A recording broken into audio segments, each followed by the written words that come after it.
Re-salut. Je crois qu'il est l'heure pour moi d'être transparente avec vous. Transparence dans 3, 2, 1... Ça fait presque 3 ans que je fais des vidéos et ça fait presque 3 ans qu'il y a des petits sujets que j'ai en tête, qui me titillent. J'ai envie de vous en parler, mais j'ai l'impression que je devrais pas nécessairement le faire. Donc là, aujourd'hui, j'ai décidé de m'ouvrir à vous. Je vous parle sincèrement. Voici mes confessions en tant que booktubeuse.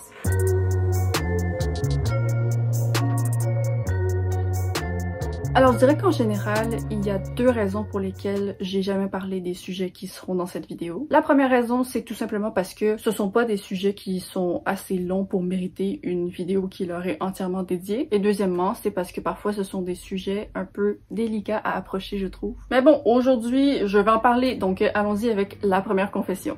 C'est que je pense que je parlerai probablement jamais de romans auto-édités sur ma chaîne. Et la raison, c'est pas parce que je considère que l'auto-édition est inférieure ou que c'est impossible de trouver des bons romans auto-édités. Je sais qu'il y en a d'incroyables qui existent, surtout quand on considère le fait qu'il y a vraiment certains types de récits, de styles ou de genres qui sont quasi impossibles à publier traditionnellement parce que le marché est juste trop petit. Et donc clairement, l'auto-édition est le meilleur recours dans beaucoup de scénarios. Sérieusement, comme j'ai tout le respect du monde pour les autoristes auto-édités parce que la quantité d'efforts et d'investissement personnel que ça demande est incroyable, et donc je vous souhaite tout le succès du monde. Par contre, je dirais qu'il y a 2 aspects qui m'empêchent d'en lire sur ma chaîne. Premièrement, c'est que, comme vous le savez, je peux être un peu crue dans mes critiques. Et la raison principale pour laquelle je me permets d'être aussi franche, c'est parce que quand je critique un livre d'une maison d'édition, j'ai pas juste l'impression de critiquer la personne qui l'a écrit, j'ai l'impression de critiquer le travail qui a été fait sur le livre, oui, entre autres par l'autoriste, mais aussi par tous les professionnels qui y ont touché. Tu sais, quand moi je repense au 3e tome de la trilogie L'été où je suis devenue jolie de Jenny Han, je me dis pas pourquoi l'autrice a publié ça. Ben en fait, je me demande un peu cette question. Mais la question principale que je me demande, c'est comment les éditeurs ont pu accepter de publier ça? Comment personne dans la chaîne de l'édition a dit à l'autrice « Hey, merci pour ton travail, mais on considère pas que c'est nécessairement une très bonne idée d'avoir transformé tous tes personnages en les personnes les plus détestables au monde. » Moi, je défends le droit des autoristes d'écrire des mauvais livres. Il y a pas de problème avec le fait d'écrire un mauvais livre, c'est normal. Mais après ça, c'est la responsabilité de la maison d'édition de s'assurer que moi, je ne paie pas 30$ pour un livre qui me donne envie de m'arracher les cheveux. Donc pour revenir sur le sujet des romans auto-édités, souvent, c'est une seule personne qui a pris toute la charge sur ses épaules. Oui, ok, elle peut avoir payé un éditeur professionnel, un correcteur, blablabla, mais toute la responsabilité de publier le livre lui revient. Et puisque les autoristes doivent faire leur propre pub sur les réseaux, ben je présume que quelqu'un d'auto-édité va tomber vraiment plus facilement sur une critique de leur livre. Et je voudrais juste pas que quelqu'un tombe sur ma critique. Ce que je partage sur ma chaîne, c'est uniquement pour l'intérêt des lectoristes. Si je m'adressais à des autoristes, je m'exprimerais différemment. Donc voilà, ça c'est la première raison. La deuxième raison, c'est que même quand je venais tout juste de débuter ma chaîne, je recevais déjà beaucoup de emails de la part d'autoristes auto-édités qui voulaient que je lise et discute de leurs livres publiquement. Et à cette époque, j'ai décidé que ma réponse serait universelle, c'est-à-dire non, j'accepte pas les SP de romans auto-édités. Je pense que si je commençais à en parler dans mes vidéos, je recevrais encore plus de requêtes, et même si je considère que j'ai entièrement le droit de dire non, ben ça n'empêche pas qu'à chaque fois que je dis non à quelqu'un, je me sens mal. Je préfère juste recevoir aucune demande. Je vais peut-être en lire en privé de mon côté un jour, mais en parler publiquement sur ma chaîne, je sais pas. Ensuite, j'aimerais vous parler des services de presse. J'ai seulement commencé à en recevoir cette année, donc je suis encore en train de comme naviguer ma relation avec ces envois. Ma vision des SP avant d'en recevoir, c'est que le plus gros stress que je ressentirais serait lié à l'échéance pour remettre une chronique ou lire un livre. Mais finalement,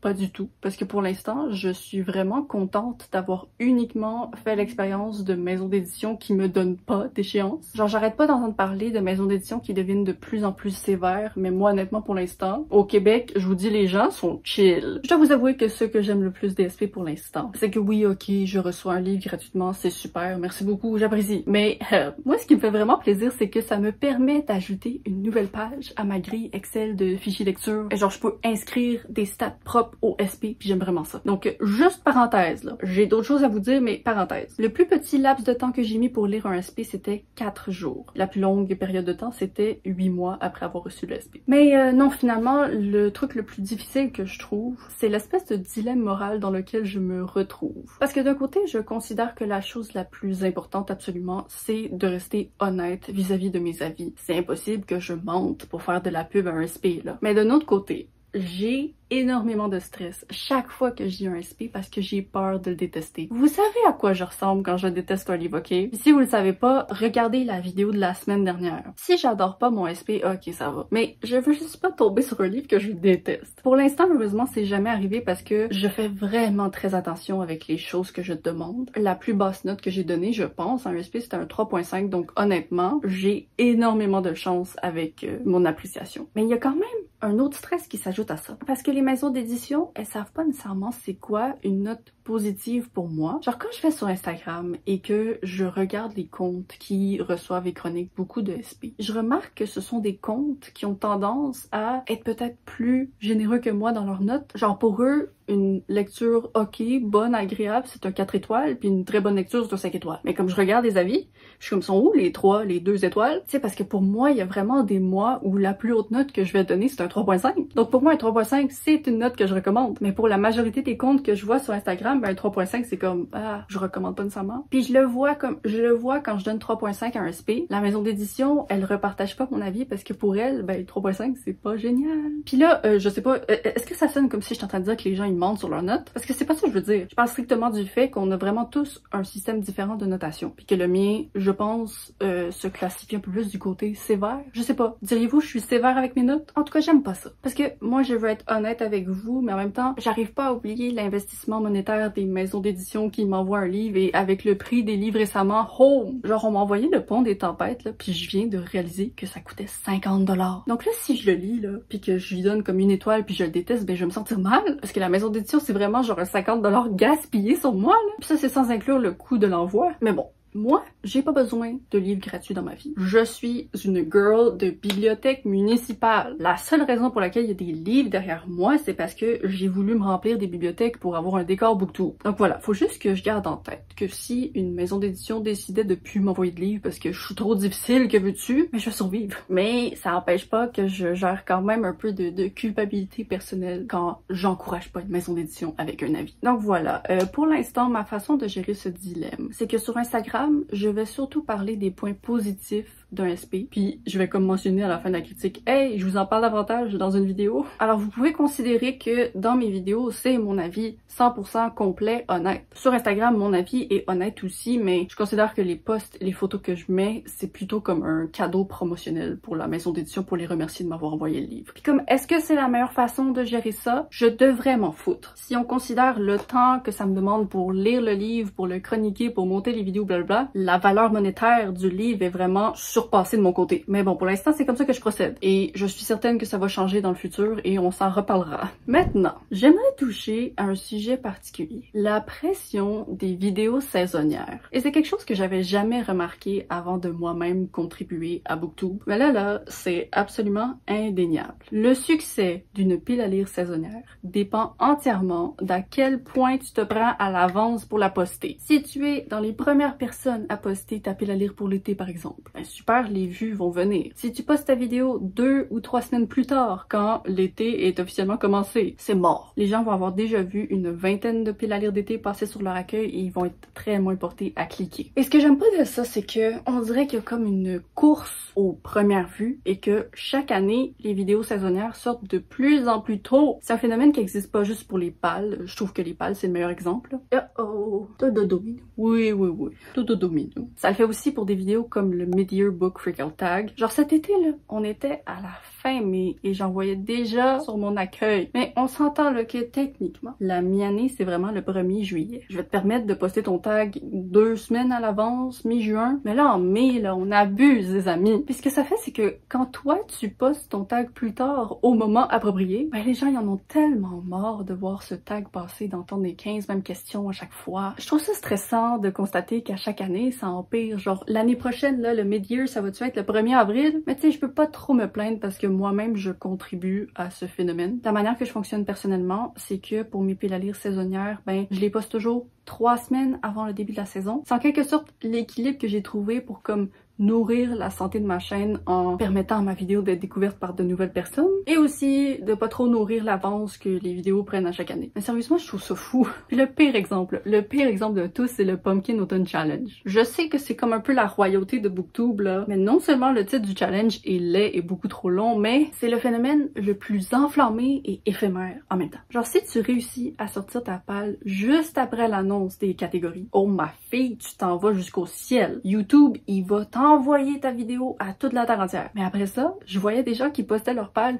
une semaine après l'annonce des catégories et les vues étaient où? J'ai l'impression que ça met vraiment de la pression sur les créateuristes pour être les premiers à sortir leur truc parce que littéralement pour la même vidéo, avec le même contenu, le même sujet, la même qualité, tu peux facilement avoir 3 fois moins de vues selon le moment où tu le postes. Mais bon, je pense qu'il n'y a pas grand chose à faire pour changer ça parce que c'est un peu la nature humaine d'être intéressé aux premières vidéos qui sortent puis après ça être désintéressé quand c'est la 15e fois que tu vois cette vidéo sortir. C'est même moi là, même moi. Je vais cliquer rapidement sur les premières pales de l'automne, puis après ça, ben, ouf, ça peut attendre. Mais c'est ça, je trouve juste que d'un point de vue création Booktube, c'est super dommage comme phénomène. Alors pour le 4e sujet, je voulais vous avouer la raison pour laquelle je parle pas très souvent d'écriture sur ma chaîne. Pour moi, l'écriture a une place aussi importante dans ma vie que la lecture.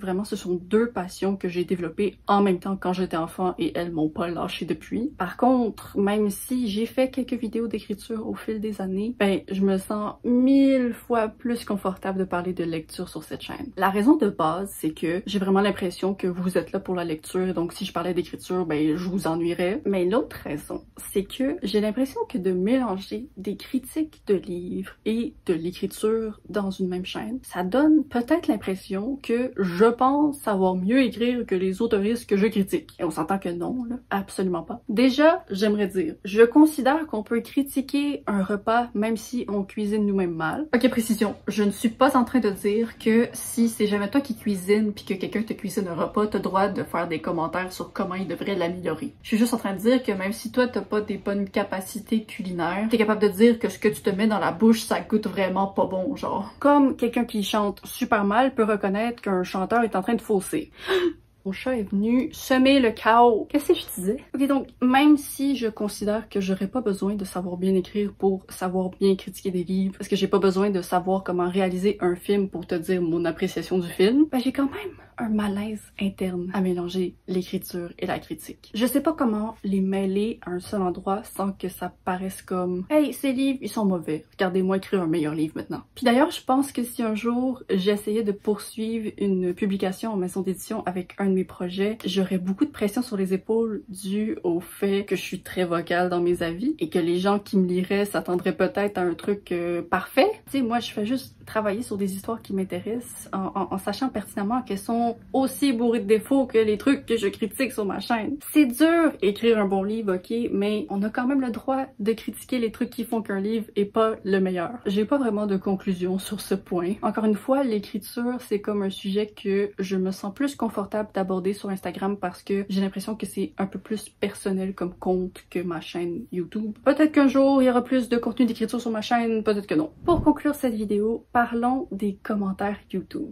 J'aimerais commencer par sincèrement vous remercier parce que j'ai l'impression que depuis plusieurs mois, ma section commentaires est remplie des trucs les plus touchants et gentils au monde. Genre chaque fois que j'ouvre une vidéo et que je lis les commentaires, je suis comme ben voyons, vous êtes donc bien gentil. Mais je dois m'excuser parce que je commence à devenir paresseuse avec les réponses. Je me sens très mal. Quand j'ai commencé ma chaîne, là, je répondais religieusement à chaque personne qui prenait le temps de m'écrire. Et j'ai l'impression que récemment, ben, je le fais de moins en moins. Puis je considère même pas que je reçois assez de commentaires pour comme justifier que je réponde pas à tout le monde. Parce que je reçois pas là des milliers de commentaires, genre 40. Je peux prendre le temps de répondre à 40 personnes qui ont pris le temps de m'écrire. Mais ce que j'ai découvert, c'est que de répondre aux commentaires, ça vide ma batterie sociale. J'aurais jamais cru. Mais c'est parce que moi, je suis quelqu'un dans la vie qui fonctionne vraiment genre, telle personne, on a tel style de communication, telle personne, on se parle comme ça. Puis les commentaires YouTube, il faut comme que j'adapte 40 fois ma réponse au ton et l'identité de la personne à qui je parle et le message. Puis j'en fais quelques-uns, puis mon cerveau, il est comme, pouf, hey, t'as été sociale ce soir, ma fille. Mais j'ai pas été sociale, j'ai répondu à des commentaires YouTube. Puis je voulais pas vous en parler parce que j'avais l'impression que de vous en parler, c'est comme si je me plaignais de recevoir des commentaires. Alors que honnêtement, c'est vraiment merveilleux. Je lis